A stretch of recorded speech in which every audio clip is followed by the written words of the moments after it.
The yeas are 111, the nays 92, the majority required by the Constitution having voted in the affirmative. For the third straight year under a Republican-controlled legislature, a budget was passed on time and with no tax increases.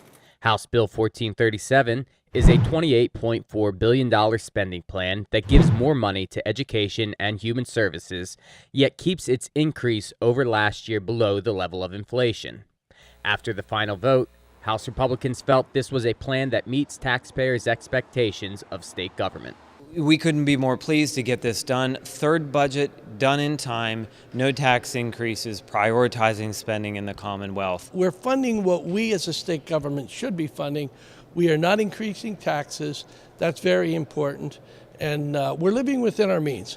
Education is a big winner in this year's plan. A record high of $10 billion in state dollars is invested in K-12 education. $22.5 million was also allocated for distressed school districts. Never before has there been this much money spent on education in the Commonwealth. We put a lot of money into education, in fact, the most ever in a budget. And the people of Pennsylvania called for that. My district also was very interested in that. So we passed that. And I'd really like to challenge the school board directors to look at that money and use it wisely and effectively. And my constituents, go to school board meetings, see what's going on. Challenge them, because with us putting more money into education, that's how we're keeping your property taxes down. Health and Human Services also receive an increase that restores funding to various programs such as anemia research, lupus, and diabetes programs. There is additional money for hemophilia, cystic fibrosis, ALS support services, and more.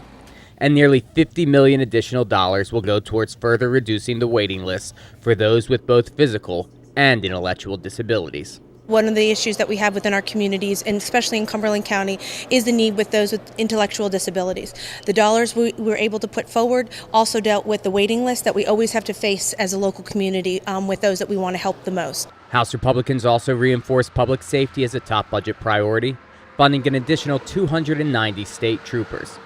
This increase is particularly important for those rural areas where state police provide the only law enforcement service. In this budget, we have enough money to be able to fund new cadet troops. We've been needing that for a long time, and this was a positive that we had this year. Finally, House budget deliberations included a last-minute effort to force a premature expansion of federal Medicaid as required by Obamacare.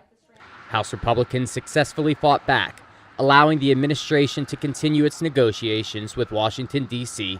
before committing Pennsylvania taxpayers to unknown millions in new spending.